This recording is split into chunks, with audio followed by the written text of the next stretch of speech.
Pensa veus. Amèrica Barcelona. Amb Míriam Aimamí.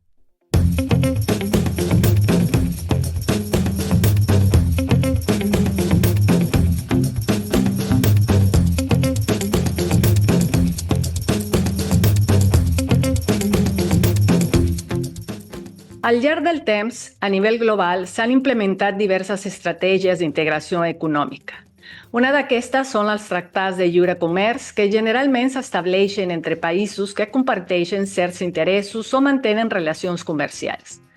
Aquests tractats busquen enfortir els llaços econòmics mitjançant intercanvi de productes i serveis, permetent així l'expansió de les fronteres comercials i facilitant que nombrosos productes arribin a diferents llocs del món. Entre aquests tractats es troba el tractat entre Mèxic, els Estats Units i Canadà, el TEMEC, considerat freqüentment un èxit a causa de l'augment de les exportacions, la integració regional i l'atracció d'inversió estrangera. No obstant això, aquesta perspectiva omet que, més que fomentar un desenvolupament equilibrat, el tractat ha reforçat la posició dependent de Mèxic en l'economia regional durant més de 30 anys. Benvingudes i benvinguts a Pensaveus Compartides, aquest espai d'anàlisi i reflexió. I a qui ens acompanyen avui, gràcies per ser-hi i per obrir aquest temps compartit. I una salutació especial al nostre col·laborador, en Leonardo Alvarado, company de camí en aquest recorregut de preguntes i contextos. Leonardo, com va tot? Benvingut un divendres més. Hola Miriam, hola a todos y a todas. Un gusto estar nuevamente en este espacio. Y hoy con muy buenos ánimos y listo para compartir con la audiencia un tema de suma trascendencia para México, el tratado entre México, Estados Unidos y Canadá, el cual impacta a diversos sectores, entre ellos, y de manera muy importante, el campo mexicano, donde los productores enfrentan importantes retos y costos. Qui és amb nosaltres aquest divendres? Hoy está con nosotros el activista y líder del movimiento campesino, José Jacobo Fermat. Endavant amb ell, sisplau. José Socorro Jacobo Fermat es dirigente campesino originario del estado de Durango, presidente de la Central de Organizaciones Campesinas y Populares y miembro de la Coordinación Nacional de la Asamblea Nacional Indígena Campesina y Social. Activista desde joven, defensor de los derechos agrarios, sociales y políticos de indígenas y campesinos de México. Ha impulsado la entrega de tierras a campesinos pobres, la inversión pública para el desarrollo productivo, ha emprendido acciones para defender los derechos indígenas, para denunciar y detener la contrarreforma constitucional agraria que arrebató los derechos de la clase campesina desde 1992. Actualmente impulsa la propuesta jurídica para revertir la contrarreforma agraria y solicitar a los tres poderes de la Unión convoquen a una consulta popular para que el pueblo decida si se ratifica o se rechaza el Tratado de Libre Comercio con Estados Unidos y Canadá. L'entrevista. Pensaveus compartides. Rap Radio.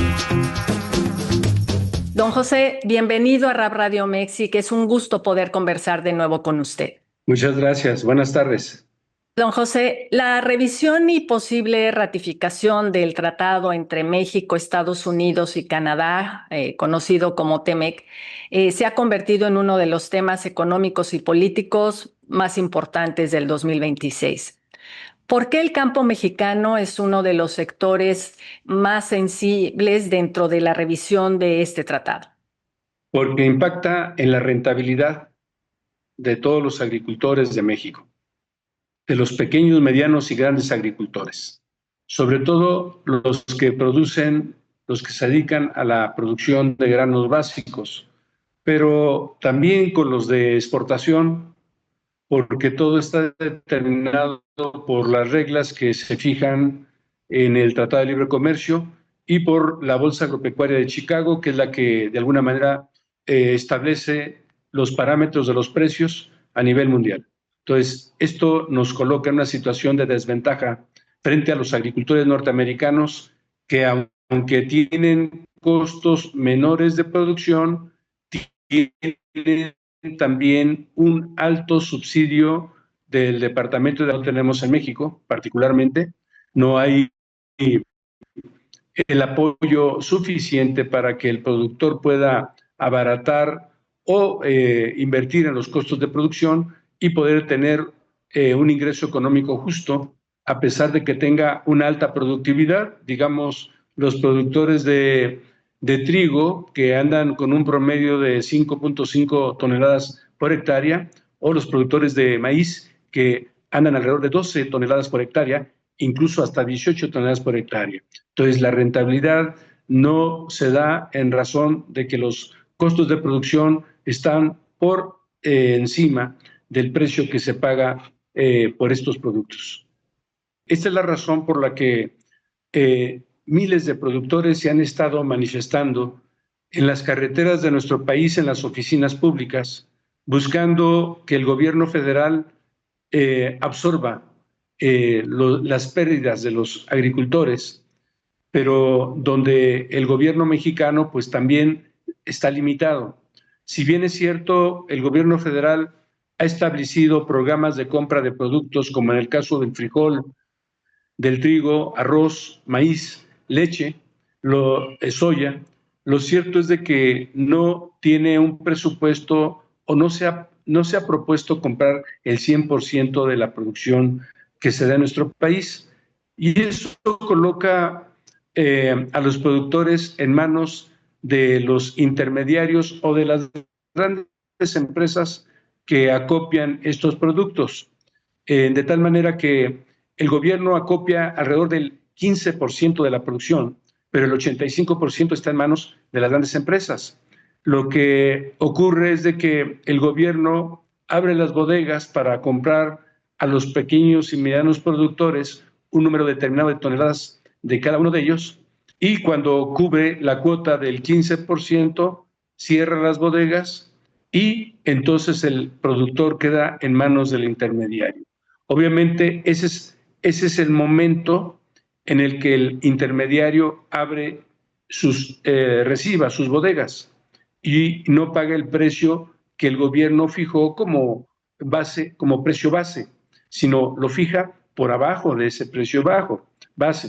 Es decir, por ejemplo, en el caso del frijol, que el gobierno estuvo pagando 26 pesos el kilo de frijol, bueno, resulta que cuando cierra sus bodegas el gobierno federal, abren los intermediarios, pero a un costo máximo de 18 pesos por kilo, 18 pesos por kilo, 18,000 pesos por tonelada, y en algunos casos incluso menos de 10 pesos por kilo.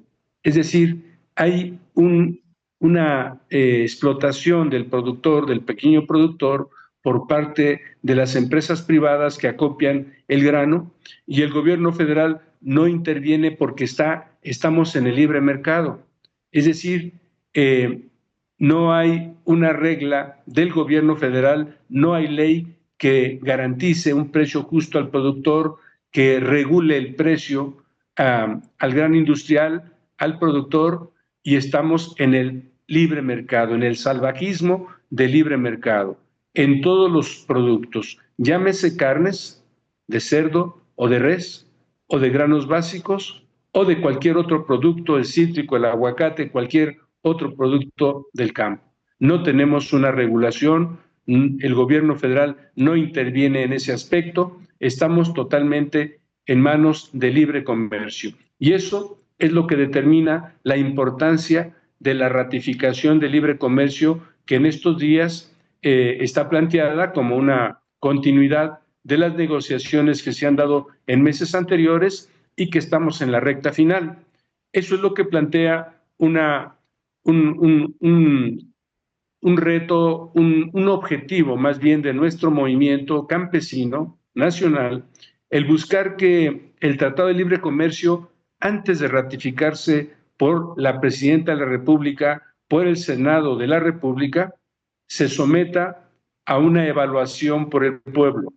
Esto está contemplado en el artículo 39 de la Constitución, el artículo 35 de la Constitución, desde hace más de 140 años. Es decir, tenemos la posibilidad de que el pueblo pueda ser consultado cuando se trata de políticas que inciden en las políticas nacionales.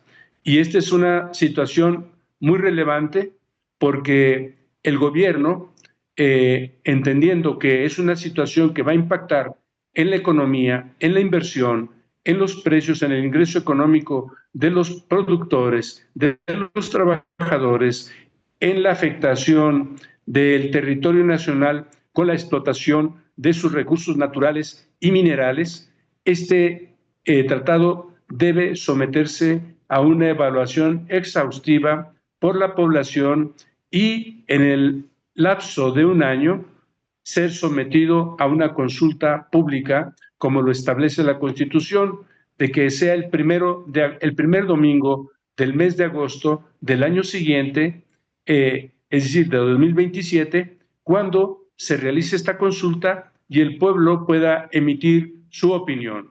Si está de acuerdo en que se ratifique y se firme este acuerdo de libre comercio con Estados Unidos y Canadá, o que se demande, que se cancele este Tratado de Libre Comercio.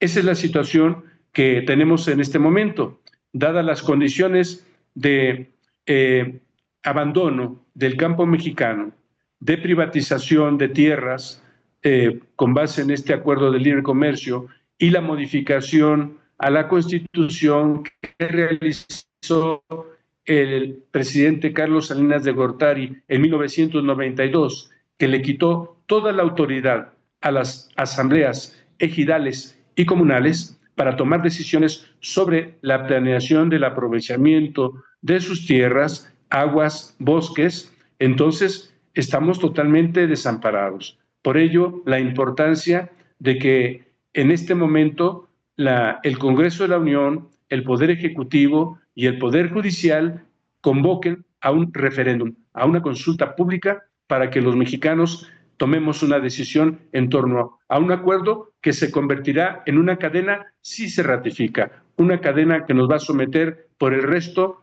de la vida de nuestra nación. Esa es la importancia que tiene en este momento la discusión del Tratado de Libre Comercio. Don José, ahora que lo mencionaba, me surgen varias preguntas, pero una inmediata es, usted nos acaba de decir que hubo modificaciones constitucionales antes de que se firmara el Tratado de Libre Comercio en el año 94. Y son varias, no solo una, son varias. Entonces, me gustaría que nos platicara un poco de cuáles fueron estas que, digamos, prepararon el terreno para la firma del tratado, y si hoy habría que hacer algo para llegar más fortalecidos al tratado desde el punto de vista constitucional, o tenemos que esperarnos a que se llegue a algún acuerdo con los otros dos países y luego someterlo a consulta y en su caso moverla o hacer las modificaciones constitucionales que sean necesarias, o ya estamos totalmente fuera de tiempo. Díganos, por favor, don José. Nosotros hemos hecho una iniciativa para reformar la Constitución, particularmente en el artículo 27, que es la columna vertebral de la política de soberanía y de la economía de nuestro país, de la soberanía territorial y de la economía de la nación.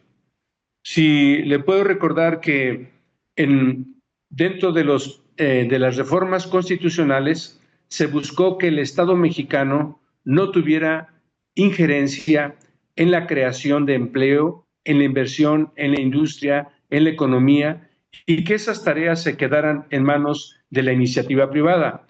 Ese es parte del eje principal de la reforma de Carlos Salinas de Gortari, que orienta a fortalecer la inversión privada como el eje principal del desarrollo económico y deja en manos de la iniciativa privada la planeación de toda nuestra economía, de todo nuestro desarrollo, con el argumento de que eso nos llevaría a ser parte de la economía más grande del mundo, en aquel entonces de 360 millones de habitantes, con Estados Unidos y Canadá, y que sería la puerta de entrada al primer mundo, que tendríamos más empleos, mejores pagados, que habría mayores condiciones de desarrollo y que nuestro país estaría dejando el subdesarrollo. Eso es lo que se planteaba como parte de la propaganda. Eso llevó a que México modificara su constitución y entregara todas las empresas nacionales que formaban parte del patrimonio de la nación, entre ellos las 5 hermanas, digamos las 5 empresas más importantes: Telmex, Ferrocarriles Nacionales de México, Altos Hornos de México, Comisión Federal de Electricidad y Petróleos Mexicanos. O sea, 5 empresas, pero junto con ellos fueron más de 1,200 empresas más, entre ellos 20 bancos que eran de la nación, también se entregaron a la iniciativa privada, sobre todo extranjera, que es la que domina hoy las finanzas de nuestro país.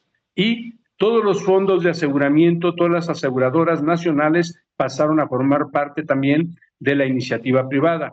Se abrió el mercado de tierras, se quita el derecho a la propiedad social de los ejidos y comunidades, y todas aquellas características que permitían a México ser una nación de avanzada en términos de la protección de la propiedad social, a la que se consideraba como una propiedad social inembargable, un derecho imprescriptible e inalienable que no se podía vender. Todo eso se eliminó y se quedó solamente como propiedad privada y propiedad pública. De esa manera se obligó a los ejidos a adoptar el dominio pleno para pasar a la propiedad privada toda la tierra social, y eso es lo que ha permitido que muchas tierras hayan sido entregadas o los campesinos hayan sido despojados por un bajo valor para la construcción de unidades habitacionales, centros comerciales, fábricas, autopistas, carreteras y muchos megaproyectos más.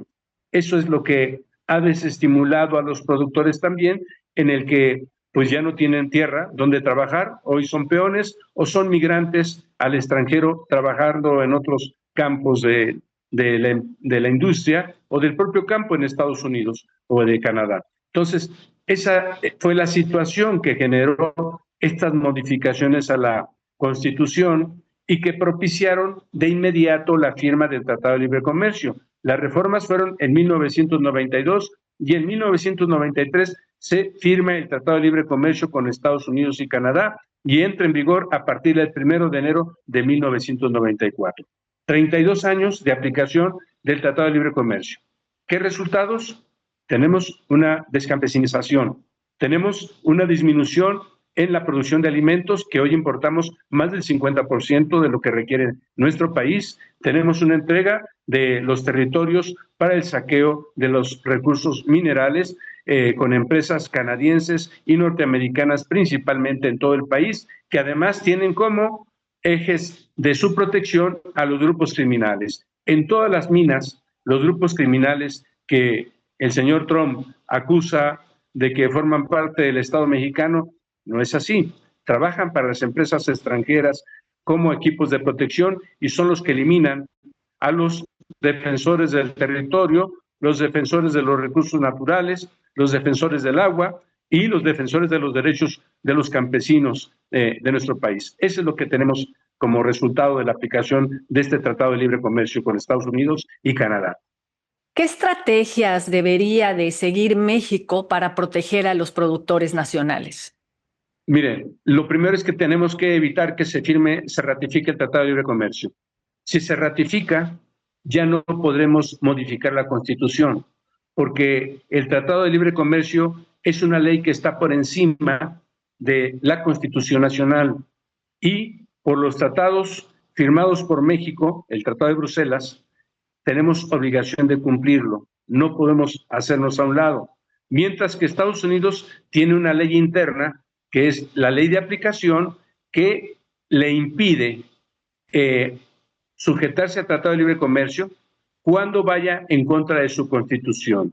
Es una ley implementaria, así le llaman, ¿sí? Y no está obligado a cumplir el 100% del tratado, solamente aquello que vaya acorde con su Constitución. En el caso nuestro, no. Incluso el propio Congreso de la Unión no podría firmar o aceptar la firma de este Tratado de Libre Comercio porque estaría violentando la propia Constitución, que es el juramento de respetar y hacer respetar todos los postulados de la Constitución. En este caso estaría adoptando una Constitución que estaría por encima de la nuestra. Y por esa razón consideramos urgente, necesario, que también el Congreso de la Unión y la propia presidenta entiendan que no pueden violentar la propia Constitución que juraron proteger. Eso es lo que estamos observando y por eso consideramos que en este momento lo más importante, lo inmediato, es evitar que ese Tratado de Libre Comercio se ratifique. Y lo que pedimos a la presidenta es que no diga que no lo va a firmar, simplemente que se va a consultar al pueblo para que sea el pueblo que determine. El planteamiento de la doctora, y lo ha dicho muchas veces, ¿quién gobierna este país? Los mexicanos, el pueblo. Muy bien, pues es el pueblo el que debe tomar una decisión muy clara, muy precisa en torno al Tratado de Libre Comercio y es el que debe decir si se ratifica o se cancela. Esa es la situación. Tenemos alternativas para mantener el comercio internacional. ¿Por qué? Porque México se rige por las reglas de la Organización Mundial del Comercio, por el GATT, sin ningún problema. No se suspende el comercio, no tendríamos ninguna consecuencia y obviamente no tendríamos tampoco la cadena que hoy tenemos con el Tratado de Libre Comercio y que se fortalecería si se ratifica. Ese es lo que nosotros proponemos al pueblo, a la presidenta, al Congreso de la Unión, a la Suprema Corte de Justicia, para que entiendan que no estamos en contra de algo simple. Se trata de una legislación que estaría por encima de la nuestra y que sería en contra del interés de México y de nuestros intereses como nación. Ahora, don José, tomando esta postura y tratando de ser lo más objetivos posibles, hay varios escenarios aquí, ¿no?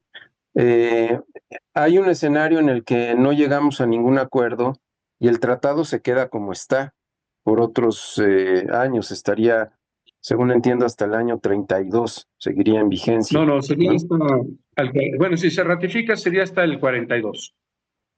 Son 15 si años. Se ratifica, pero si no se ratifica, va a estar en revisión permanente hasta el 32, según entiendo, ¿no? Sí. Entonces, sí. También el costo económico para el gobierno actual no podrían cancelar el tratado como tal, pero si hubiera un mecanismo para hacerlo, el costo económico para el gobierno actual es muy alto. Entonces, retomando la pregunta que le hacía yo, ¿qué tenemos que hacer nosotros antes de firmar el tratado? Es decir, ¿cómo nos protegemos? Porque hay dos escenarios, o lo ratifican hasta 3040 o se queda como está hasta el 3032 o 36, no recuerdo la fecha exacta. Entonces, esta cuestión que usted nos ha descrito de la carencia del campo, en cualquiera de los dos escenarios no va a cambiar y la probabilidad de que alguno de esos dos escenarios se mantenga es muy alta. De ahí mi pregunta de qué tendríamos que hacer de este lado para que, puesto de otra manera, lo más seguro es que el tratado se quede en alguna de sus modalidades, se quede. Entonces, ¿qué tenemos que hacer aquí adentro para poder sobrellevar eso en condiciones no tan desfavorables como las que hemos tenido desde hace 30 años? A ver, yo creo que necesitamos entender qué está pasando en nuestro país. Es decir, más del 50% del empleo en nuestro país es informal. Es informal. Son empleos que la gente se ha dado vendiendo cosas, produciendo algún servicio, pero no son empleos creados por la iniciativa privada, por el gobierno federal. No. La inversión extranjera no representa más del 18% del empleo formal en nuestro país. La mayor parte del empleo lo generan la pequeña y mediana industria. O sea, no hay ningún desastre y no se van a ir los gringos ni los canadienses de nuestro país si se cancela el Tratado de Libre Comercio. Esa es una falsa idea. Les conviene mantenerse, porque aquí los salarios son 10 veces más bajos que los que pagan en Estados Unidos. Un trabajador mexicano gana en 8 horas lo que un trabajador norteamericano gana en 1 hora, en cualquiera de los rubros de la economía, ya sea albañil o campesino o obrero industrial o profesionista. Gana 10 veces menos. 10 veces menos. Esa es la razón por la que México es un país maquilador. México no produce autos. Hasta ahora está sacando la línea de autos o línea, pero México no tenía marcas de autos en estos 32 años. Acabaron con las marcas nacionales, Dina Nacional y la Rambler, Vehículos Automotores de México, la Ramírez y otras que teníamos. No tenemos nada que perder, al contrario, ahora sí tendríamos la oportunidad de desarrollar tecnología, todas las capacidades de nuestros cerebros, de nuestros investigadores, de la gente sabia de México, estaría en la posibilidad de desarrollar todas nuestras capacidades, aprovechando que somos uno de los países más grandes del mundo y con mayores recursos de todo tipo. No tenemos problema, no es una isla como Cuba. México es un país enorme, muy grande y con todo lo que necesita para desarrollarse sin necesidad de ningún padrino, de nadie, en absoluto. Entonces, el problema es tomar la decisión y la decisión está en el pueblo, con la información que derive de esta evaluación. Son 32 años en las que prometieron que México iría al primer mundo. No ha sido así. Somos un país con mucho desempleo, por eso más del 50% es empleo informal. Las calles, las banquetas están llenas de gente que ha buscado su propio empleo en todo el país. Las calles, los cruceros, la gente busca su empleo. ¿Qué beneficio tiene firmar un tratado de libre comercio que solamente beneficia a las grandes empresas transnacionales? No tiene ningún sentido. ¿Qué beneficio tiene para los campesinos exportar aguacate o berries o tomate si los beneficiarios son los grandes empresarios norteamericanos o los pocos empresarios mexicanos que se benefician de eso? Es decir, tenemos 24 megarricos en nuestro país en la lista Forbes, 1,000 millonarios, 24, con una fortuna de más de 260,000 millones de dólares acumulada, gracias al Tratado de Libre Comercio y a las reformas de Carlos Salinas de Gortari. Eso es lo que produjo estas reformas, una nueva clase social de 1,000 millonarios. Eso es lo que tenemos. Cuando tenemos una masa de más del 35% de la población en condiciones de miseria, en condiciones de pobreza. Y esos son datos oficiales del INEGI, de los centros de investigación y de medición de la pobreza de nuestro país. Entonces, no tenemos ventajas, no hemos resuelto el problema. Se resolvió medianamente con la entrada del gobierno de Andrés Manuel López Obrador y de la doctora Claudia Sheinbaum, sí, porque hay programas sociales muy importantes que están ayudando a paliar la miseria, la pobreza, el hambre en las comunidades de nuestro país, es cierto. Y qué bueno que es así. Pero si quitamos ese apoyo, volvemos a caer en la misma. No tenemos de dónde agarrarnos porque no tenemos industria nacional, no tenemos fuentes de empleo y no hay inversión. ¿Y sabe por qué no hay inversión? No hay ahorro en México porque los empresarios sacan sus ganancias para invertir en otros países y las empresas multinacionales, las empresas extranjeras en México no pagan el impuesto sobre la renta, sobre la utilidad.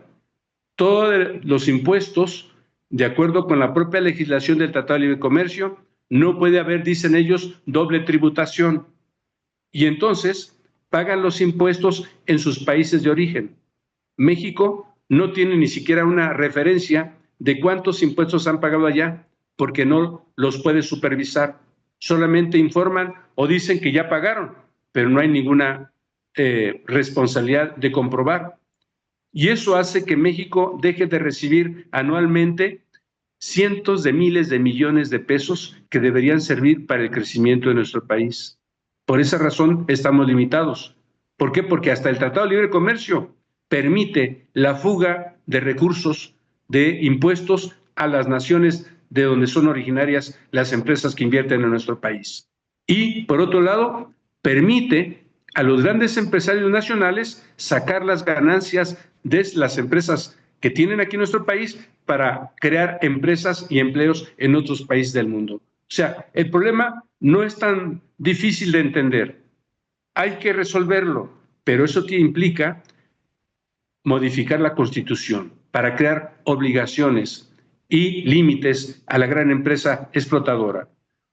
Simplemente, ¿por qué en el Tratado de Libre Comercio no se contempla la equidad de salarios entre estas tres naciones, como la Unión Europea? ¿Por qué no se faculta o se permite que se protejan los recursos naturales del país en función del medio ambiente? ¿Por qué no se permite controlar los alimentos ultraprocesados que generan enfermedades para la población mexicana? ¿Por qué no se le pone límites a esas empresas? Por el Tratado de Libre Comercio, ¿sí? Es más, ni siquiera podemos quitar concesiones de agua, no se están quitando, ni concesiones mineras, ni carreteras, ni de hospitales, ni de penales, ni de puertos, ni de aeropuertos. Todo está entregado a la gran empresa. ¿Por qué? Ningún gobierno, y vaya, que el gobierno de Andrés Manuel intentó quitar la concesión del aprovechamiento de Calica en Quintana Roo, donde están extrayendo material pétreo para las carreteras de Estados Unidos. No lo pudo quitar. ¿Por qué? Por el Tratado de Libre Comercio. No pudo evitarse los transgénicos en nuestro país. Perdimos en los tribunales internacionales. Es decir, la salud de los mexicanos no puede mejorarse porque mandan los tribunales internacionales para favorecer a las empresas privadas. Tampoco podemos quitar el glifosato, que daña la tierra, que daña las plantas, los animales, que contamina los mantos freáticos, porque el Tratado de Libre Comercio protege a la gran empresa transnacional. Vaya, ¿qué beneficios tenemos con ese Tratado de Libre Comercio? Está en contra de los soberanos. Ni siquiera el Congreso de la Unión puede modificarlo. Firmado el Tratado de Libre Comercio, ratificado, ni el Congreso puede modificar una coma de lo que ya aprobaron. No tendría autoridad para modificar la propia Constitución Nacional, ni las leyes. Entonces, no hay forma de mejorar el campo mexicano porque no habría presupuesto, no habría políticas propias, porque dependemos de ese tratado donde se privilegia a los agricultores norteamericanos y a la gran empresa norteamericana y canadiense. Y con ello, a todas las empresas transnacionales de Europa y Asia. ¿Por qué? Porque ellos obviamente se van a sujetar a lo que firme México con Estados Unidos. Lo van a pelear, porque hay obviamente acuerdos internacionales para tener las mismas ventajas en un ámbito de mercado internacional. Entonces, obviamente tenemos aquí una tarea enorme como país, como mexicanos, para evitar que se ratifique el Tratado de Libre Comercio y después modificar la Constitución Nacional en favor de la nación y de los mexicanos. ¿La seguridad alimentaria debería de considerarse como un asunto de seguridad nacional? Debería ser considerada como un asunto de seguridad nacional. Es un derecho humano la alimentación, es un derecho humano. Pero ese derecho humano termina cuando se cruza el interés de las empresas. Obviamente la soberanía alimentaria debería ser un principio fundamental de la política pública de nuestro gobierno. Y así aparece como la soberanía alimentaria. Pero ¿cómo la consideran los gobernantes o los responsables de la producción de alimentos de la Secretaría de Agricultura? Consideran que la soberanía se alcanza cuando México tiene acuerdos para comprar alimentos en otros países, cuando tiene la posibilidad de abastecer el mercado nacional con acuerdos para traer alimentos de Estados Unidos, de Canadá, de Sudáfrica, de Argentina o de Ucrania. Eso no puede ser. Es decir, esa no es una política de soberanía, es una política comercial, vulgar. No es una política que proteja nuestra producción, nuestros productores, el germoplasma de nuestras plantas, nuestros bienes nacionales originarios de México. No es ninguna política de esas. Es decir, estamos en el vil comercio, de libre comercio, la política de libre comercio. Lamentablemente hay una falta de información, siento yo, porque no tenemos una política pública para impulsar el crecimiento agropecuario. No existe. No hay metas. ¿Cuánto maíz vamos a producir este año? O frijol, o lentejas, o sorgo, o trigo, o arroz, o leche. No tenemos ninguna cifra. No hay metas. No hay un informe de cuánto van a invertir en cada uno de estos productos, de cómo van a equipar el campo mexicano con maquinaria agrícola para mejorar las condiciones de trabajo de los productores, o para incrementar el número de hectáreas de riego, los sistemas, la tecnificación del riego, o para incrementar el hato ganadero en cabras, en borregos, en marranos, en qué sé yo, en vacas. No tenemos, no existe. Es decir, tenemos alrededor de 50 años sin planear el desarrollo agrícola, agropecuario de nuestro país. 50 años. Hasta 1982, México tuvo capacidad de abastecer casi el 100% de los alimentos. Pero durante los años 50, 60 y 70 estuvimos exportando excedentes. México tuvo soberanía alimentaria.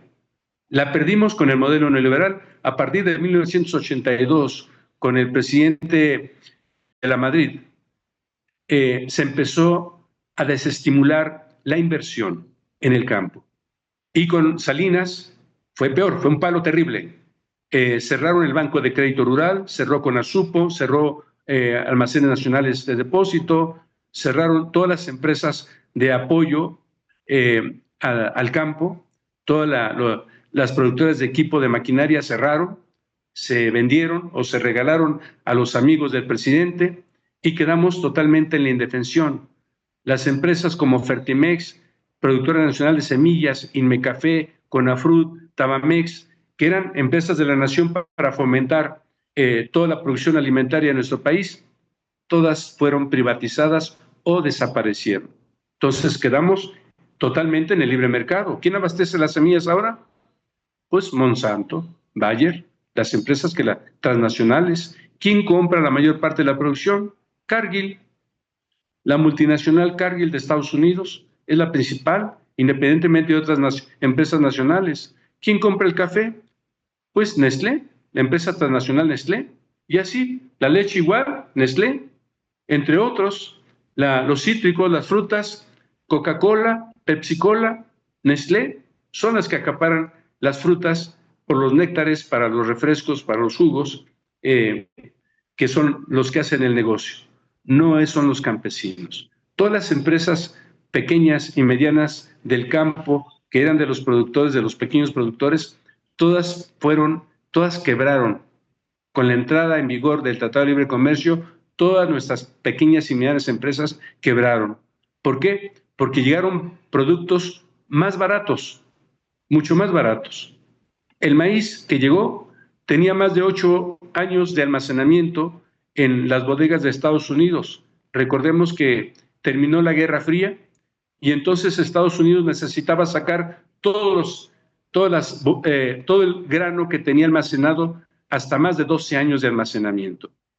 Llegó a México a un costo no mayor del 50% del producto, y obviamente los industriales, los comerciantes, los ganaderos dejaron de comprar maíz a nuestros productores.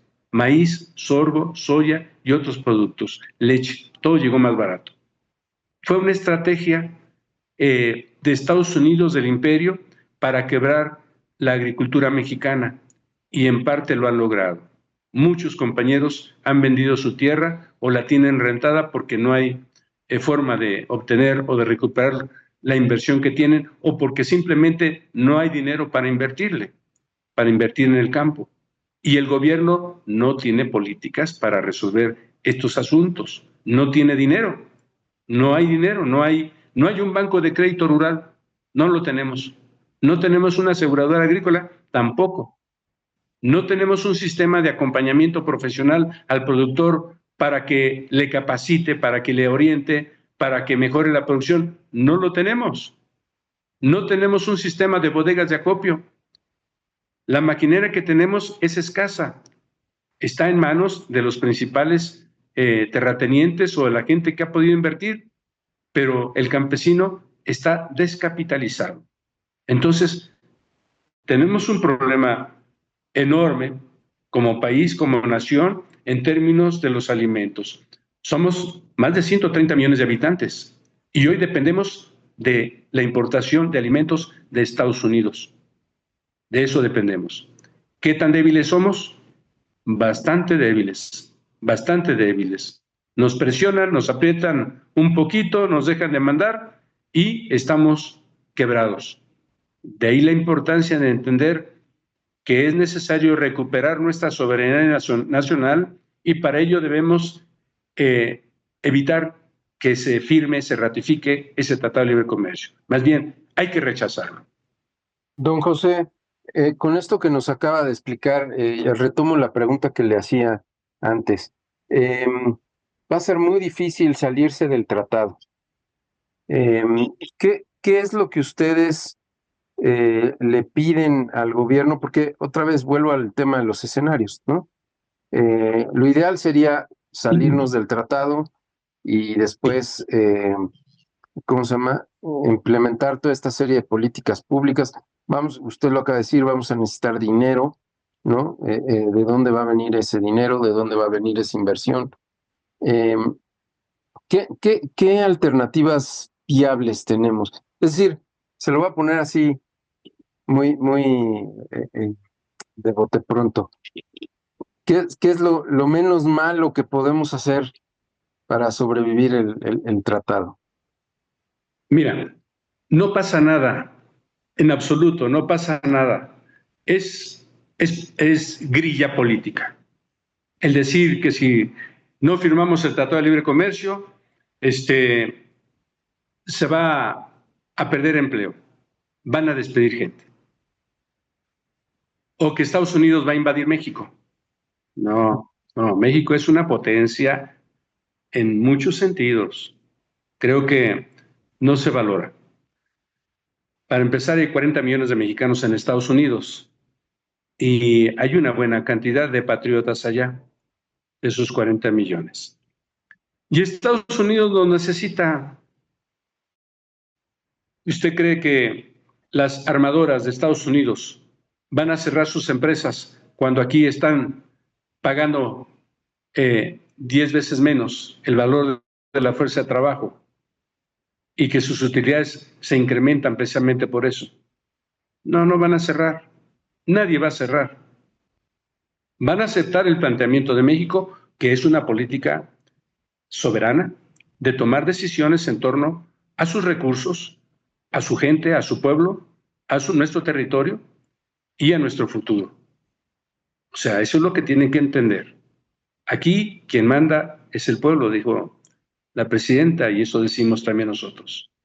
Y hay condiciones precisamente para que podamos tomar decisiones en torno a recuperar nuestra economía en todos los sentidos, no solamente la economía rural, que es la economía primaria, la que le da fuerza y soporte a la nación. Es decir, lo hemos hecho. No crea que siempre ha existido dinero para invertir. No. El campesino invierte de todas maneras, aún así. Y si contabilizáramos lo que invierte para producir una hectárea, por muy barato que sea, 15,000 o 20,000 pesos por hectárea, por más de 5 millones de hectáreas que se siembran cada año, tenemos una enorme cantidad de recursos que se mueven. O sea, no, el campo no está muerto totalmente. El campo vive, y vive por el interés de la gente de mantener la actividad productiva, por comerse un elote, una calabaza, una sandía, un melón, un frijol. Es decir, tenemos un amor enorme por nuestra patria, por nuestro pueblo, por nuestra tierra, y eso es lo que permite que este país no tendría ningún problema, tampoco sufriría de hambre. Ajá. Y los trabajadores industriales tampoco tendrían problemas. Ninguna empresa va a cerrar, ninguna. A todos les interesa seguir ganando. Obviamente, quizás sea menos, pero seguirían ganando. Tendrían utilidades mayores a las que tienen en sus países. ¿Usted cree que los bancos van a irse de México cuando hoy tienen las mayores utilidades? Las tienen de México precisamente. Tanto cualquiera de los bancos, cualquiera. ¿Usted cree que van a cerrar? No, van a negociar, van a buscar mantenerse, porque ese es un mercado muy importante para ellos, que no tiene cualquier país. Si lo que andan buscando es consumidores y gente que requiera sus productos, es una falacia eso de que se van a poner en crisis a nuestro país. No, eso es falso totalmente. Esto que nos ha platicado hoy seguramente lo ha llevado a otros foros. Leímos el documento que nos hizo favor de compartir. ¿Cómo pretende establecer la comunicación tanto a nivel federal, más bien al nivel ejecutivo, como en el Congreso, para hacer que esta voz se escuche, que yo sé que no es la de usted solito, sino la de todo un movimiento que tiene detrás? ¿Qué estrategia tiene en ese sentido? Bueno, debo comentarles que no ha sido fácil. Hemos discutido con la gente del Congreso, tanto en la Cámara de Diputados como la de Senadores, y también con gente del Poder Ejecutivo, con la gente de Gobernación y la Presidencia. Ninguno tiene argumento en contra de lo que decimos. Ninguno puede demostrar que el Tratado de Libre Comercio haya sido benéfico para los mexicanos. Ninguno, Ninguno. Vaya, porque han intentado decir, es que el empleo, es que los salarios, es que la inversión. No. O sea, sale más dinero de México que el que invierten. Sale más dinero de México que el que invierte. En las diferentes áreas de la inversión de la economía nacional. Y no tenemos el empleo que dicen que crean. Entonces, ¿por qué las calles de México están llenas de vendedores ambulantes, de limpiaparabrisas? ¿Qué pasa con el campo mexicano, con migrantes jornaleros de las regiones que andan caminando por todo el país porque no tienen empleo en sus lugares? O con muchos jóvenes que no tienen empleo y ven en los grupos criminales la alternativa, o los millones de jóvenes que han migrado a Estados Unidos. Vaya, ¿cómo pueden demostrar que eso es benéfico para el país? No lo pueden demostrar.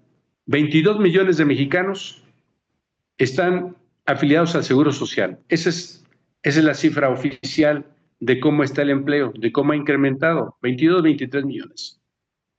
Pero tenemos más de 50 en la informalidad. Bueno, ¿dónde está el primer mundo?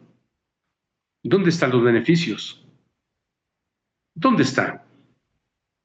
Y lo hemos discutido con ellos, con los funcionarios, a cada momento. Sin embargo, nos topamos con una consigna. El tratado debe firmarse. El Tratado de Libre Comercio debe firmarse. Y mientras más pronto, mejor. Esa es la consigna. Nosotros decimos que ese es un riesgo y el pueblo lo va a demandar. Lo va a demandar porque trae consecuencias Ya las vimos, pero ahora serían peores. Ahora serían peores. Y liberarnos de esa cadena que el gobierno pondría a nuestro pueblo si ratifica el tratado va a ser más difícil y eso va a traer consecuencias sociales, convulsiones sociales mayores. Vamos a ver cómo van a resolver el problema de los costos de los productores, de los campesinos, de la producción de alimentos. ¿Cómo lo van a resolver? ¿Cómo van a incrementar el salario de los trabajadores cuando el tratado limita? Porque ese es el gancho para que vengan las maquiladoras acá.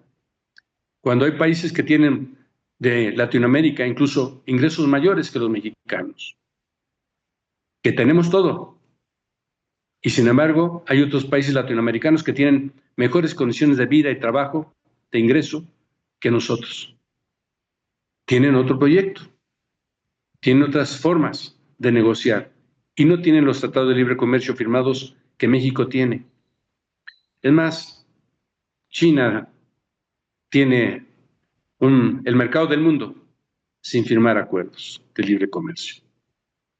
Creo que vale la pena echarse un clavado, y esa es la intención que hemos tenido con los funcionarios, con los cuales hemos platicado, para que vean la realidad nacional, que la conozcan, que entiendan que aquí hace falta políticas de fondo, estructurales de fondo, para resolver el empleo, el ingreso y la soberanía en todos los rubros.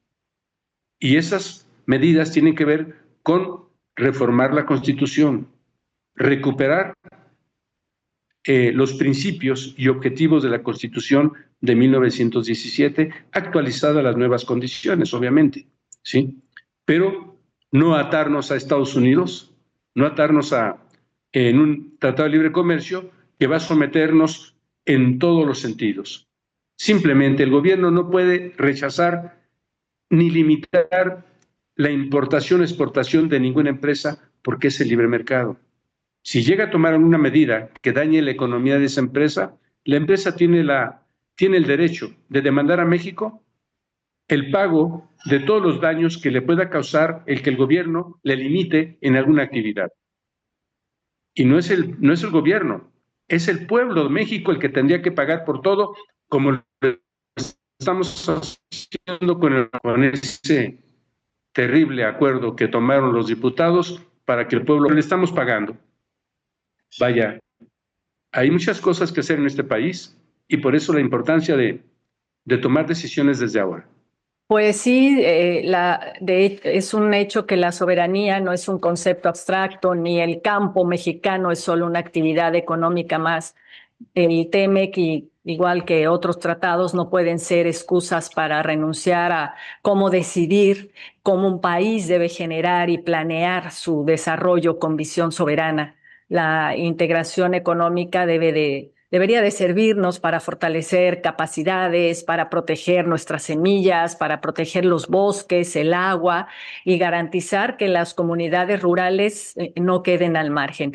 Yo creo que construir un México soberano es posible, pero requiere de decisión, requiere de diálogo, requiere en este caso de consulta y sobre todo de acciones y de organización consciente. Creo que hoy más que nunca, pues cada paso en la política comercial y agrícola debe ser un paso hacia la autonomía, la consulta y no hacia la aceptación y la subordinación.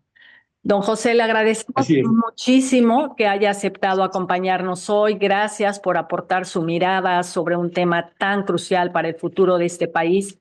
Su experiencia y sus reflexiones nos ayudan a entender mucho mejor los importantes desafíos por delante y a pensar en un camino más justo y soberano para México. Muchísimas gracias. Les agradezco a ustedes, Miriam, Leonardo, muchas gracias por la oportunidad de comunicarme con ustedes y con su público. Gracias, estamos a la orden. Moltíssimes gràcies, Leonardo, per les teves aportacions i important col·laboració sempre en aquest programa. Gràcies a tota l'audiència per acompanyar-nos en aquesta conversa. Els esperem divendres que ve en Pensaveus Compartides.